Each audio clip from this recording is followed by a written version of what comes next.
जो कि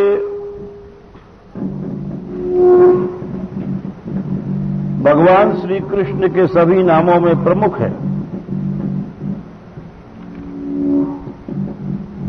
तो इसका उत्तर देते हैं आचार्य लोग कि देखो, भगवान के सभी नाम दिव्य हैं। यस्यावतार गुण कर्म विडंबनानि, श्रीमद् भागवत में एक श्लोक आता है, उसमें ब्रह्मस्तुति में बात कही गई है। यस्यावतार गुण कर्म विडंबनानि नामानि ये सुगमे विवशा गृणन्ति ते नैक जन्म शमलम सहसैव हित्वा संयान्त्यपावृतमृतम तमजम प्रपद्ये।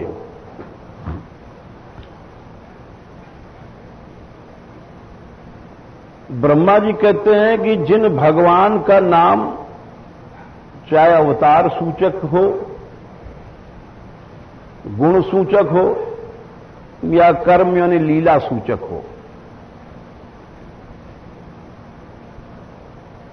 यहां 3 कोटि रखी गई हैं।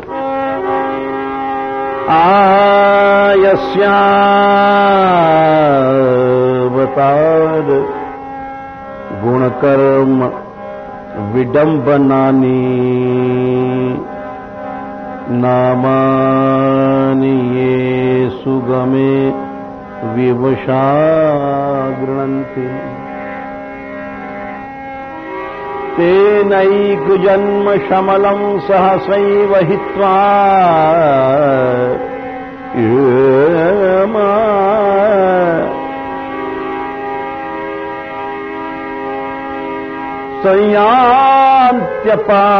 संयान्त्यपावृतमृतं तमजं प्रपद्ये।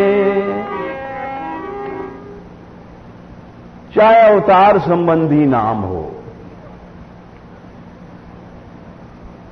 अथवा गुण संबंधी नाम हो या लीला संबंधी, सबसे पहले अवतार संबंधी नाम आता है। जैसे श्री कृष्ण नाम है, अवतार किसका अवतार हुआ?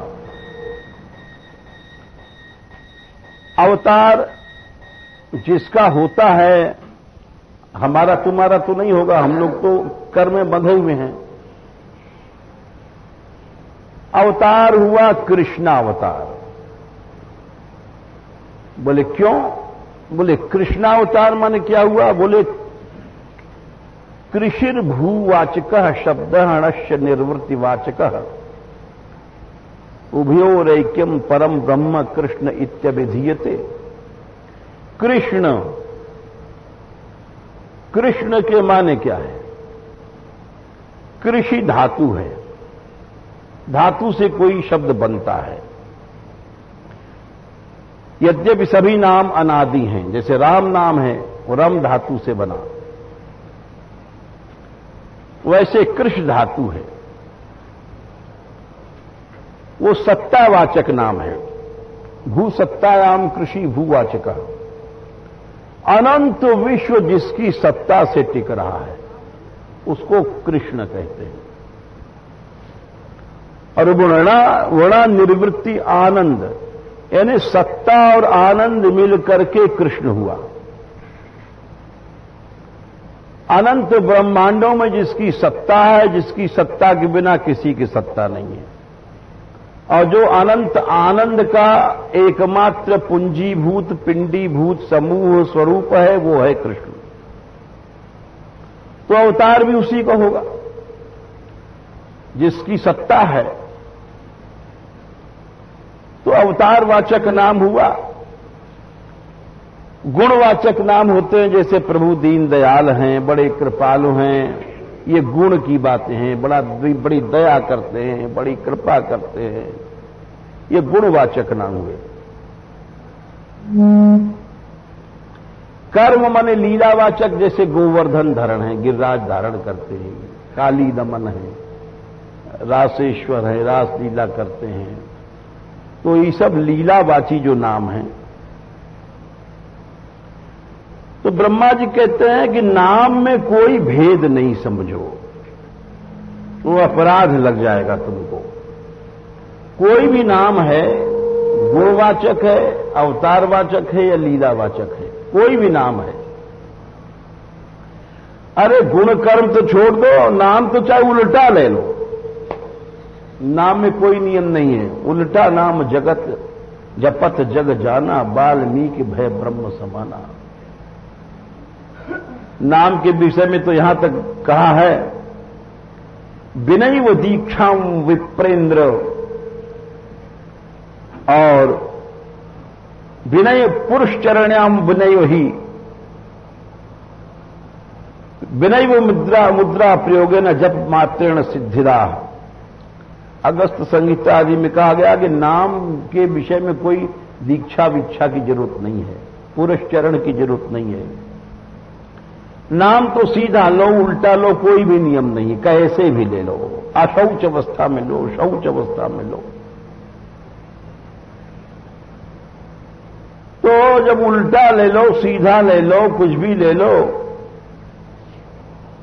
तो इसीलिए अवतार संबंधी नाम है, चाहे गुण संबंधी है, चाहे कर्म संबंधी है, तीनों का समान प्रभाव है।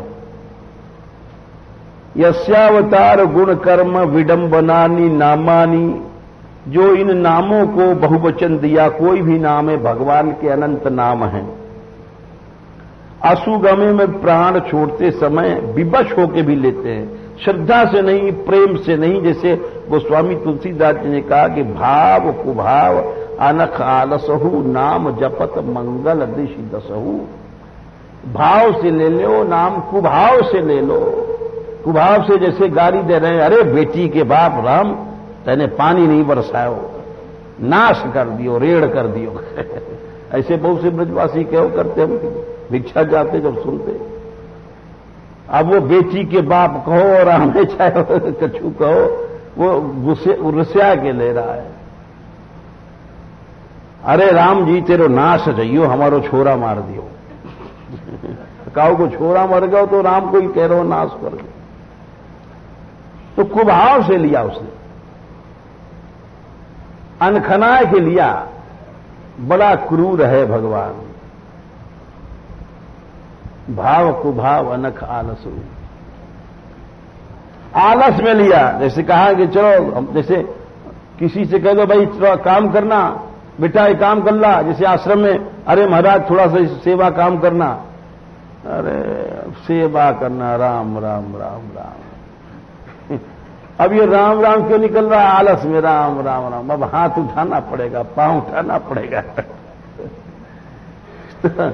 ये सब कैसे ले लो, भगवान का नाम फायदा कर देगा, वो मंगल ही होता है। तो इसी तरह से यहां विवशा कहा गया, वही बात यहां पर कहते हैं ब्रह्मा जी, कैसे ले लो, विवश अवस्था में ले लो। दरोगा जी मार रहे हो, चोरता कह रहे हो, अरे राम राम, अरे राम, अरे मर जाओ राम, अब पीट रहे हो दरोगा, तो ये क्या विवश होके ले रहा है। लेकिन विवश होके ले रहा है, फिर भी उसको लाभ मिलेगा। ब्रह्मा जी बोले, यस्यावतार गुण कर्म विडंबनानि नामानि ये सुगमे विवशा गृणंति। बोले उससे क्या होता है?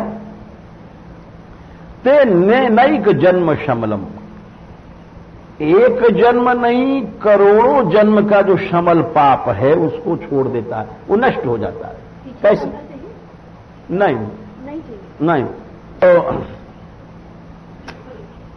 हाँ, ये कह रहे थे कि नैक जन्म शमलम, कैसा भी नाम है भगवान का, गुण संबंधी नाम है, लीला संबंधी नाम है, कैसा भी, सीधा है, उल्टा है, विधि रहित है, वो तुम्हारे सारे पापों को, अनंत पापों को जला देगा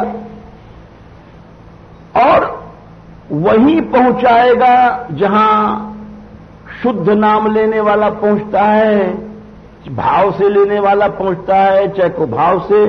ते नैक जन्म शमलम सहसैव हित्वा संयान्ति अपावृतम वृतम, जो वो सत्य है, अपावृत है, वहां पहुंच जाता है। वहां कोई प्राप्ति में भेद नहीं है। भेद तो हमारे तुम्हारे मन में है, वहां नहीं है।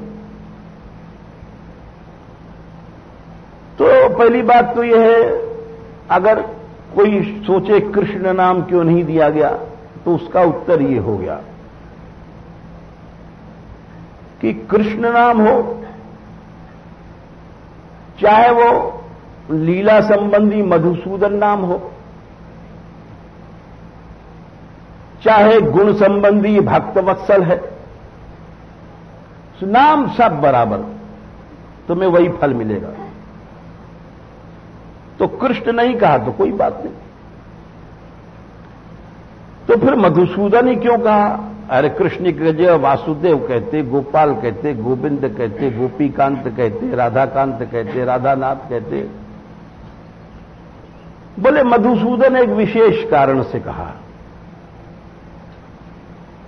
यह रस ग्रंथ है,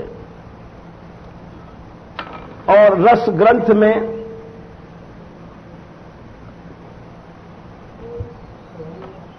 उसको रस कह लो या मधु मीठा कह लो, एक ही बात है, रस तो मधुर होता ही है। तो यहां जो श्री कृष्ण रसिक हैं, मधुसूदन माने जो मधु पीते हैं, मीठी वस्तु, मधुसूदयती मधुसूदना। यद्यप मधु माने मधु दैत्य भी होता है। भगवान ने सृष्टि के समय में, जब भगवान लेटे थे, उसी समय पुराणों में कथा है कि मधु और कैटभ नाम के दो राक्षस पैदा हो गए अपने आप ही। रूपक देते हैं, चाहे कारणों के मैल से भये, चाहे कैसे भये, दार्शनिक दृष्टि से रजोगुण तमोगुण ही थे ये लोग। खैर भी जो पैदा भये, उसमें आश्चर्य नहीं करना चाहिए, क्योंकि भगवान ने कहा है कि अनादिकाल से दैवी और आसुरी संपत्ति रहती आई है, सदा से। द्वौ भूत सर्गौ लोकेस्मिन् दैव आसुर एव च, दो हमेशा से रहते आए हैं। दैवी संपद विमोक्षाय निबंधाय आसुरी मता। सब जगह दैविया, हमारे भी आपके भी, हम तुम्हारे भी भीतर भी हैं। सुमति कुमति सबके उर आही, विभीषण जी ने कहा था, रावण से कहा था, हे नाथ निगम पुराण अस कहीं, कि हर व्यक्ति के भीतर सुमति कुमति दोनों रहती है, यानी दैवी और आसुरी संपत्ति दोनों रहती है, हमारे तुम्हारे मन में है। सत्संग से दैवी संपत्ति बढ़ती है, जागती है, और आसुरी संपत्ति घटती है, नष्ट होती है। और कुसंग से क्या होगा? अब जैसे क्या होता है, सास बहू हैं, अब आपको बताएं, अब उनमें एक चेचे में भाई सास ने कही कि अब ताई दूध नहीं चलाओ, अब ताई सो रही, जने कहा मर गई, कछु न चौका कियो न चूल्हा कियो न बुहारी लगाओ। अब वो कह रही है, कर ही तो रही हूं, काने खाए जाएं, जक नहीं लेन दें। अब वो ठीक है, वो भी खींची, वो भी खींची। अब वो कोई सज्जन अगर मिल गया, साधु, तो कहेगा अरे ऐसे नहीं कहना चाहिए, बड़ी बूढ़ी हैं, माता के समान होती हैं, माता ही होती हैं, क्रोध नहीं करना चाहिए। अरे महाराज ठीक है, गुस्सा आई जाए, कहा करूं। और उसी जगह कोई कुसंगी मिल गया, अरे तेरी सास तो आफत है, ऐसी तो हमने दुकरिया देखी नहीं, ठीक कह रही है, जब भी मैं सुनाऊं, अब बिना सुनाए तेरे गुजारो नहीं होगा, काउ दिन दो जमा दूंगी दो करी में, बस यही इलाज है इसी इनको तो। अब कुसंग मिल गया साहब, तो सोच रही काउ दिन जमाऊंगी, काउ दिन जमाऊंगी। और सत्संग मिल गया, अरे महाराज गुस्सा तो आ ही जाए। तो सत्संग से सुमति बढ़ती है, और कुसंग से कुमति बढ़ती है। तो दोनों बढ़ती हैं, दोनों घटती हैं। संत संग से ऐसी सुमिति बढ़ेगी, भगवान में प्रेम हो जाएगा। यत् संग लब्धम निज वीर वैभवम तीर्थम मुहु, बोले भगवान के भक्तों के संग से भगवान का यश मिलता है, जो सबसे बड़ा तीर्थ है। गंगा जमुना कहीं जाने की जरूरत नहीं है। 5वें स्कंद में कहते हैं कि जाओ संतों के पास चले जाओ, भगवान के भक्तों के पास चले जाओ। बोले क्यों? बोले वहां जाने से ही जितने पृथ्वी के तीर्थ हैं सब वहीं मिल जाएंगे। गंगा सागर, गंगा, यमुना, सरस्वती, गोदावरी, जितने भी धाम हैं, अयोध्या, मथुरा, काशी, कांची, सब मायापुरी, सब जितने हैं वहीं मिल जाएंगे जहां भगवान का गुणगान होता है। यत् संग लब्धम निज वीर्यम वैभवम तीर्थम मुहु संस्पृष्टाम ही मानसम हरत्यजोन्तः श्रुतिभिर्गतोंगजम को वै न सेवेत मुकुंद विक्रमम। बोले मुकुंद भगवान की कथा सुनने से दोनों तरह के पाप जल जाते हैं, जबकि तीर्थों में नहाने से शरीर का पाप जलता है, लेकिन भगवान के गुणगान सुनने से मन का भी पाप जल जाता है। ये विशेष बात है।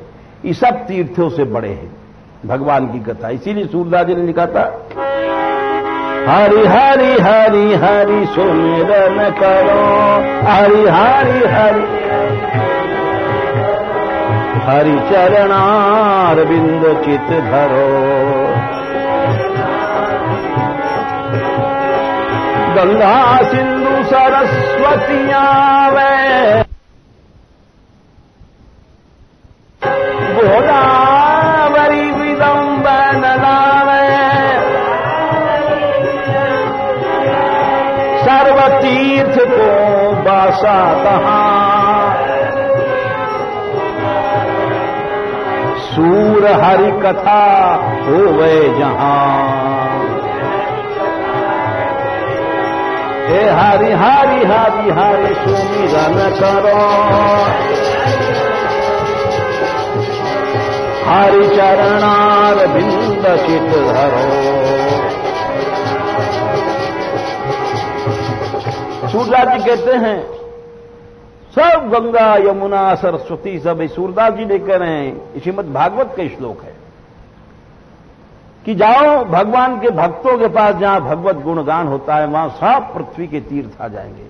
सब जितनी पुरियां, जितने धाम, जितने क्षेत्र, सब वहीं आ जाते हैं।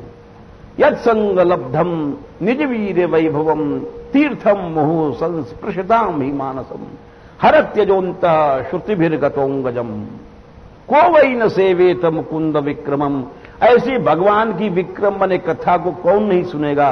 जो नहीं सुनता है वो आत्मघाती है। अनंत तीर्थों से बढ़कर के वह लाभ मिला, क्योंकि तीर्थों से तो केवल शरीर का पाप नष्ट हुआ था, ये तो मानस भी शुद्ध हो गया। तो इसीलिए यहां जो हम बता रहे हैं कि दैवी और आसुरी संपत्तियां होती हैं सबके हृदय में, सत्संग में जाने से एकदम से दैवी संपत्ति का इतना विकास होता है कि भगवान मिल जाते हैं, निश्चित मिल जाते हैं। पानेन ते देव कथा सुधाया प्रवृत्त भक्त्या विशदाशया ये वैराग्य सारम प्रतिलभ्य बोधम यथांजसान्वीयूर अकुंठ देश्यम। अकुंठ देश्यम भगवान के धाम में अपने आप पहुंच जाता है, केवल श्रद्धा से आपकी बातों को सुनता रहे, भक्ति अपने आप आ जाती है। प्रवृद्ध, वृद्ध नहीं प्रवृद्ध, उत्कट भक्ति आ जाती है, केवल पाने न ते देव कथा, आपकी कथा सुधा के पान से। विशद आशय अंतःकरण स्वच्छ हो जाएगा, वैराग्य का सार ज्ञान भी प्राप्त हो जाएगा और भगवान का धाम भी मिल जाता है। तो इसीलिए यह दैवी संपत्तियों का विकास एकमात्र भगवत कथा से ही होता है और कोई दूसरा उपाय नहीं। तो मधु कैटभ जब उत्पन्न हुए, महात्माओं ने और दैवी पुराण आदि में लिखा है ये रजोगुण तमोगुण थे। ये पैदा होते मान भगवान शिव ताल ठोके बोले आ जाओ, हमारी भुजा में खुजार है, कोई लड़ो। ये रजोगुण तमोगुण में होता क्या है, आ जाओ लड़ लो, दो दो हाथ, बस रजोगुण तमोगुण है। हम लोग समझते हैं हम बड़े बहादुर हैं, अरे मैंने इसको सारे को यूं फटकार दिया, मैंने कहा दो लगाऊंगा सारे में। अरे ये बहादुरी नहीं है, बहादुरी तो वो थी कि तुम्हारे मन में कुछ उसका प्रभाव न पड़ता, तुम्हारा मन अपने सत्व में स्थित रहता, शांत रहता, तुम्हारे मन में कोई इस गाली की और अपमान की प्रतिक्रिया, ये है बड़प्पन। वो बड़प्पन नहीं कि हमने सारे में दो लगाया। कहा था कि एक महारथी 10,000 से युद्ध करा सकता है, लेकिन 10,000 को युद्ध कराने वाला महात्मा नहीं हो सकता है, महारथी हो जाएगा। बोले क्यों? महात्मा तो वही होता है जिसके मन पर कोई प्रभाव बाहर का नहीं पड़ा, न मान का पड़ा न सम्मान का पड़ा। यो न हृष्यति न द्वेष्टि न शोचति न कांक्षति, शुभाशुभ परित्यागी भक्तिमान यह समय प्रिय। वो मेरा प्यारा है, वो भक्ति वाला है। तो दोनों बोले लो। भगवान बोले अरे पहले तो ब्रह्मा जी घबराए, ब्रह्मा से ताल ठोका। ब्रह्मा जी बोले कमाल है, इनसे हम क्या लड़ेंगे? अरे अभी प्रलय की हवा चली थी तो हम तो गिर पड़े थे कमल से नीचे, एक और विंदस पतितस तथा। ऐसी हवा चली कि ब्रह्मा जी लुढ़क गए कमल से नीचे पानी में। तो भगवान को याद किया जब संकट दूर हुआ, और उस प्रलय के समुद्र में वो यूं घूम रहे हैं, ना आंधी कर रही है ना पानी कर रही है, प्रलय की हवा मल्लराज की तरह और चाहे जहां। तो ब्रह्मा जी समझ गए कि इनसे हम क्या लड़ेंगे। उन्होंने स्तुति किया देवी की, फिर उन्होंने भगवान को जगाया, ये उठे और जाने कितने वर्षों तक लड़ते रहे। भगवान उनको मार नहीं पाए। जब नहीं मार पाए, लीला है प्रभु की, तो दोनों बोले क्या? दैवी पुराण में जो कथा थी, भगवान ने भगवती की स्तुति किया तो उन्होंने उनकी बुद्धि फेर दिया और दोनों बोले विष्णु हम तुम पर बहुत प्रसन्न हैं। हमारी जो खुजार भुजा में थी, जो अच्छे मल्ल होते हैं वो कुश्ती नहीं लड़े तो उनकी भुजा में दर्द होता है। ये बात सही है। वो एक मल्ल थे, पुरानी बातें हैं, आजकल के हिसाब से नहीं। आजकल तो घासलेट की संतान है, आज तो कोई ताकतें नहीं है। वो जब उनको कोई जोड़ कराने वाला यानी कुश्ती लड़ाने वाला नहीं मिलता था तो एक पेड़ पर नीचे मट्टी खोद लेते और पेड़ पर चढ़ के कहीं इस बार कूदे, कहीं इधर गिरे, कहीं इधर इस बल गिरे, तब उनके जब यहां की दर्द मिटता था। ऐसा शरीर में दर्द होता था। बलबलाते रहते हैं बल से। तो मधु बोले दोनों, मधु कैटभ कि विष्णु अरे हम तुम्हारे ऊपर बड़े प्रसन्न हैं, तुम वरदान मांग लो। भगवान बोले कि दोगे? अरे हम वीर हैं, देंगे। बोले तो तुम अपनी मृत्यु हमको दे दो।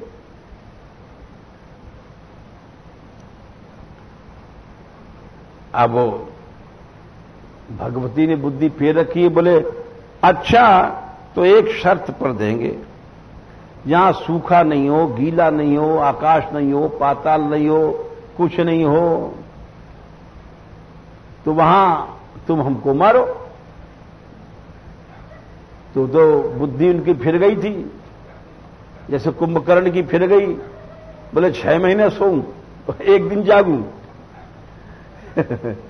वो वरदान मांगवे जब गयो, ब्रह्मा जी ने वहां को शरीर देखो पहाड़ कई जने कितने पहाड़ आसमान तक, बोले अगर ये जी गए तो सारी दुनिया तो खा जाएगो, हमने मुश्किल से तो बाल बच्चे बनाए और सब उनको समेट जाएगो। तो स्तुति करी तो भगवती सरस्वती गई, बुद्धि फेर दियो। ब्रह्मा जी ने कही वरदान मांगो।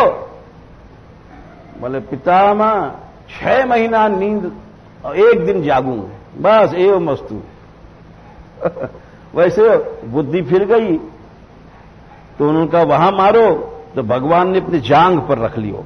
बोले देख, ये आकाश नहीं है, पाताल नहीं है, सब शर्त पूरी करके मार दियो। तो यहां पर मधुसूदन माने वो मधु दैत्य को मारने वाले की बात नहीं हो रही है।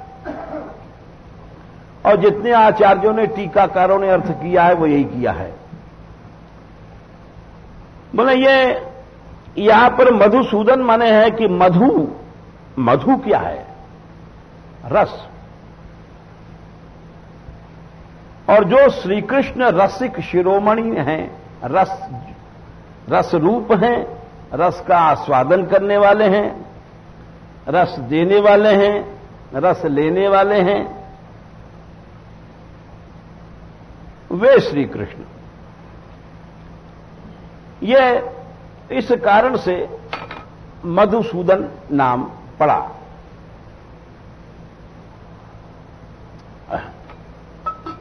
एक गौड़ेश्वर संप्रदाय की टीका थी, उसमें मधुसूदन का दूसरा भाव लिखा था। उसमें उन्होंने, गौड़ी आचार्यों ने जो टीका लिखी है, वो कहते हैं कि ये हमने आपसे पहले बताया कि गौड़ी इसको अपना ग्रंथ बताते हैं, राधा वल्लभी अपना बताते हैं, और टीकाएं दोनों पक्ष की हैं। और बल्कि अधिकतर टीकाएं संस्कृत में राधा वल्लभी पक्ष की हैं। प्रसिद्ध टीकाएं हैं, कृपालाल जी की हैं, रसकुल्या है, हरलाल जी की है, बहुत विशाल विशाल, अपने अपने भाव सबने लिखे हैं। हमें तो रस से मतलब नहीं है, पेड़ गिनने से तुम्हें काम की, फल खाने से। तो वो लिखते हैं कि मधु, उन्होंने ब्रह्मवैवर्त का पुराण दिया है, गौड़ी टीका में देखा था, मधुसूदन का उन्होंने भाव दिया कि ब्रह्मवैवर्त पुराण में लिखा है कि मधु क्लीबे च माध्वी के कृतकर्म शुभाशुभे भक्तानाम कर्मणां चैव सूदनम मधुसूदनम परिणामाशुभम कर्म भ्रांतानाम मधुरम मधु करोति सूदनम यो ही स एव मधुसूदनः। ब्रह्मवैवर्त में इस मधुसूदन नाम की व्याख्या इस तरह से मिलती है। कहते हैं मधु शब्द नपुंसक में होता है, मधु क्लीबे च माध्वी के। बोले मधु है क्या? बोले मधु कोई मीठी चीज नहीं है। फिर बोले अगर मधु मीठी चीज होती तो उसका भगवान खंडन क्यों करते? आ गई बिजली से। अच्छा ठीक है, ठीक है। मधु का सूदन माने खंडन करना, तो इसके माने कि मधु कोई नाम जरूर बढ़िया है लेकिन है कोई खराब चीज। बोले अब क्या चीज है? कह रहे हैं कृत कर्म शुभाशुभे। ये मनुष्य जो कर्म करता है, शुभ या अशुभ, इसका नाम मधु है। बोले क्यों? बोले कर्म क्यों करता है? मीठा समझ करके। कोई आदमी ब्याह क्यों करता है? बहू को मीठी समझ करके करता है। अगर कोई कह दे कि ये मौत है तुम्हारी, तो काय को ब्याह करेगा? धन क्यों कमाता है? मीठा समझ करके, पैसे में बड़ा मजा है। भोग क्यों भोगता है? मीठा समझ करके। चाहे वो उसका समझना अज्ञान का है, या कोई चोरी क्यों करता है? समझता है मीठा है, चोरी में माल मिलेगा। तो हर जिसने जहां मिठास समझ लिया, कोई आदमी गोली क्यों चलाता है? समझता है हत्या करने में हमको मजा मिलेगा, चाहे वो लाखों वर्ष तक उसका पाप भोगे। लेकिन वो थोड़े दिन में बुद्धि जो गुस्से में ठग गई है, वो समझ लेती है कि इस समय हमको इसको कत्ल करने में ही, मारने में ही हमको मजा मिलेगा। तो इस तरह से मधु माने हम जो कर्म करते हैं तो उसको मीठा समझ के करते हैं। आगे बोले भक्ता नाम,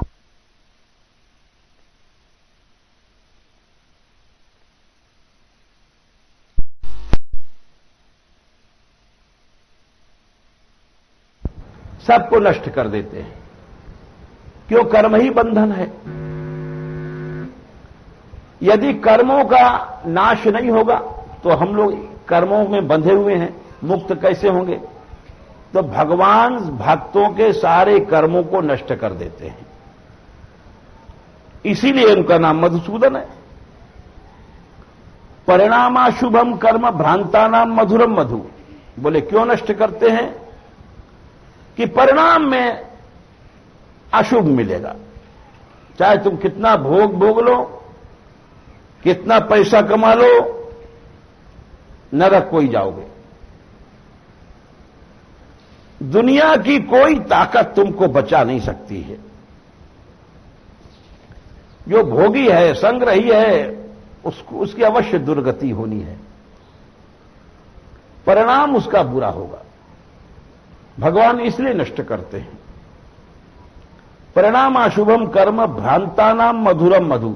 ये जो बुद्धि जिनकी भ्रांत हो गई है, चक्कर खा रही है रजोगुण तमोगुण में, ये लोग इन चीजों को मीठा समझते हैं। जैसे भोग है, भोग को मीठा क्यों समझता है मनुष्य? इसका बड़ा सुंदर उत्तर दिया गोसाई जी ने विनय पत्रिका में। वो कहते हैं जैसे काला सर्प किसी को काट लेता है, तो अब लोग कहते हैं भाई कैसे पता पड़े इसको सर्प ने काटा? बोले नीम खवाओ। ये सब जानते हैं, ये बात कोई नई नहीं है। उसको कड़वी नीम मीठी लगेगी जहर के कारण। समझ लो कि इसके ऊपर जहर चढ़ गया है, अब ये बचेगा नहीं। इतनी कड़वी चीज जिसको मीठी लग रही है, बर्फी की तरह लगेगी। क्यों लगती है? कि उस नीम से हजारों गुना कड़वा है जहर। वो जहर हजारों गुना कड़वा है। उस जहर के कड़वाहट के कारण नीम मीठी लगती है। ये कारण ही है।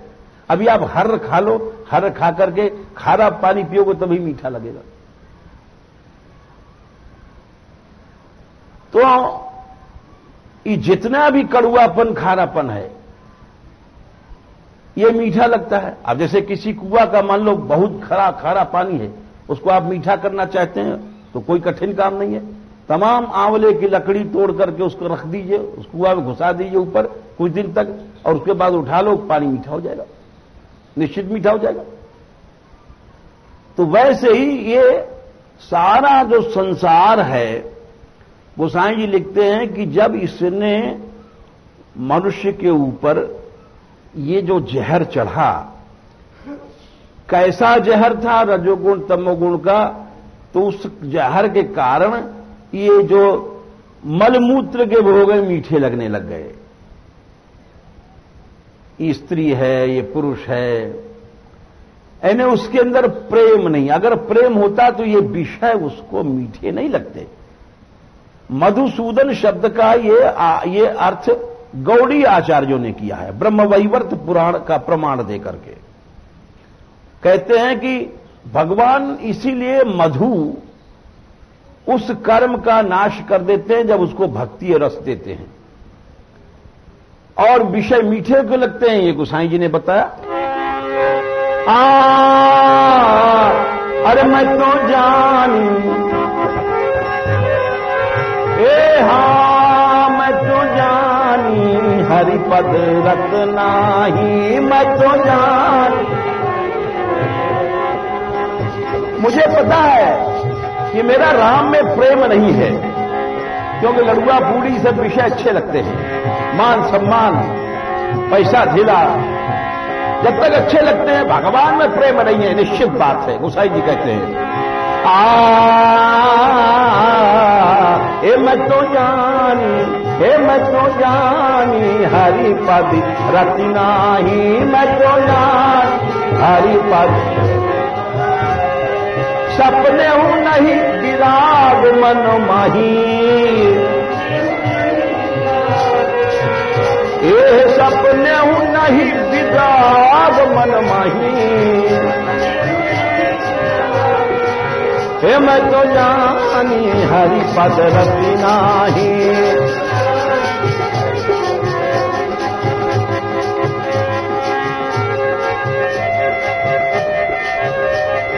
काम भुवंग डसाए मन जैसे,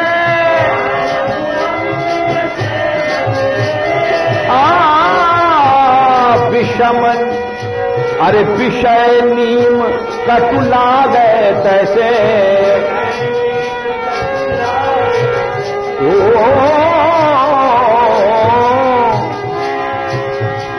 गोसाई जी कहते हैं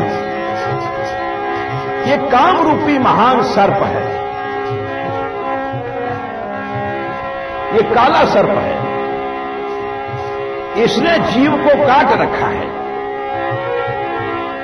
इसीलिए विषय उसको मीठा, नीम जो है उसको मीठा लग रहा है, ये जितना मलमूत्र का भोग है उसको मीठा लगता है। काम भुजंग डसे मन जैसे,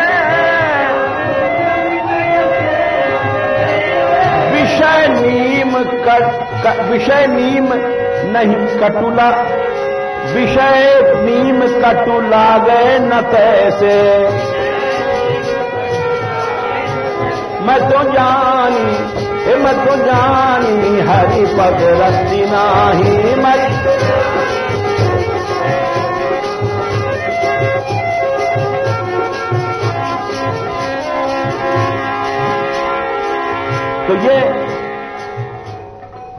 ये मधु क्यों लगे? जैसा लिखा कि परिणामा शुभम कर्म भ्रांतानाम मधुरम मधु करोति सूदनम यो ही सएव मधुसूदना। तो मधुसूदन उसको कहा गया। बोले ऐसे श्री कृष्ण हैं जो अपने दासों के, अपने शरणागत भक्तों के हृदय में जो ये मधु है, कर्मों का बंधन, विषय मीठे लगते हैं, इसको नष्ट कर देते हैं। अरे रास पंचाध्यायी का फल ही यही है कि प्राकृत काम नष्ट हो जाए। रास पंचाध्यायी में कहा गया है विक्रीडितं ब्रजवधूभिरिदं च विष्णो श्रद्धान्वितो शृणुयादथ वर्णयेद्यः भक्तिं परां भगवति प्रतिलभ्य कामम् हृदरोगमाश्वः पाहिनोत्यचिरेण धीरा।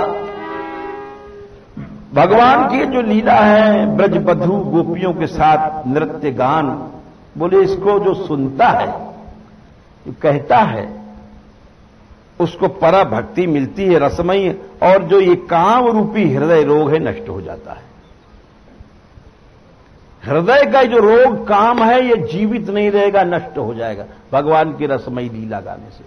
और नहीं नष्ट हुआ तो इसके माने अभी तुम्हें कृष्ण प्रेम तो मिला नहीं, खुली वही बात है। तो इसीलिए ये मधुसूदन का अर्थ उन्होंने ये किया है। वैसे ब्रह्मवैवर्त पुराण का प्रमाण ठीक है, परंतु प्रसंगानुसार मधु माने रस और सूदन माने खंडन, माने जैसे आप रोटी खाओगे तो दांत से खंडन करना पड़ेगा, तोड़ोगे जब भी तो उसका आनंद मिलेगा। लड्डू है, दांत से तोड़ोगे नहीं आप तो बिना तोड़े कैसे आनंद मिलेगा। तो खंडन माने आस्वादन। यहां पर वास्तविक जो प्रसंग से अर्थ बैठ रहा है मधुसूदन वो है। क्यों कि यहां उस मधु की बात कह रहे हैं जिसको बड़े बड़े योगी लोग नहीं पा पाते हैं, योगींद्र लोग नहीं पा सकते हैं। भगवान के जो रसिक होते हैं उनकी जो स्थिति होती है वो योगींद्रों से ऊपर हम कई बार बता चुके हैं। तो इस तरह से ये उन्होंने कहा कि जिस सुंदर वायु को पाकर के मधुसूदन भी कृतार्थ हो गए, यस्या कदापि वसनांचल खेलनोथ धन्याति धन्य पवनेन कृतार्थमानी योगीन्द्र दुर्गम गतिर्मधुसूदनोऽपि तस्या नमोस्तु वृषभानुभुवो दिशेऽपि नमो महद्भ्योस्तु नमः शिशुभ्यो नमो युवभ्यो नमः वटुभ्यः। ये ब्राह्मणा गांव अवधूत लिंगा शरन्ति देभ्यः शिवमस्तु राज्ञाम्।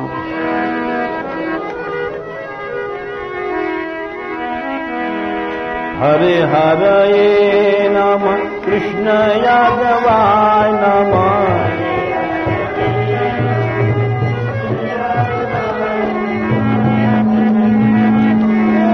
हरे हरये नमः कृष्ण यादवाय नमः। गोपाल गोविंद राम श्री मधुसूदना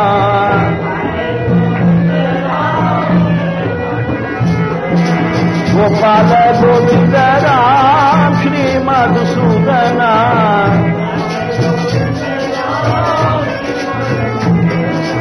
श्री मधुसूदना श्री मधुसूदना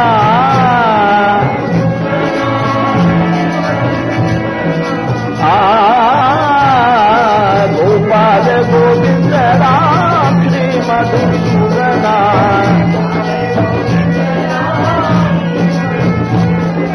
हरे हरे नमः कृष्ण यादवाय नमः।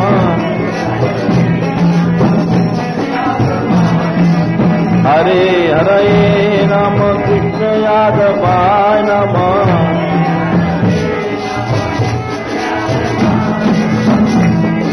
यादवाय माधवाय केशवाय नमः।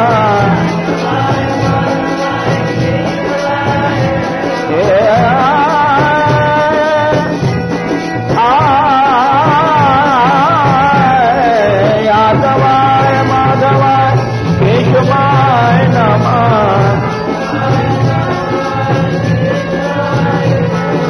यादवाय माधवाय केशवाय नमः।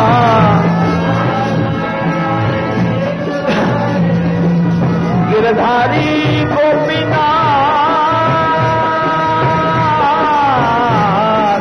गिरधारी गोपीनाथ मदन मोहना गिरधारी गोपीनाथ मदन मोहना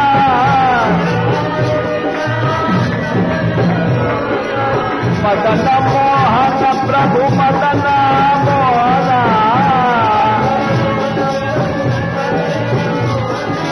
गिरधारी गोपीनाथ मदन मोहना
सदा श्रीमद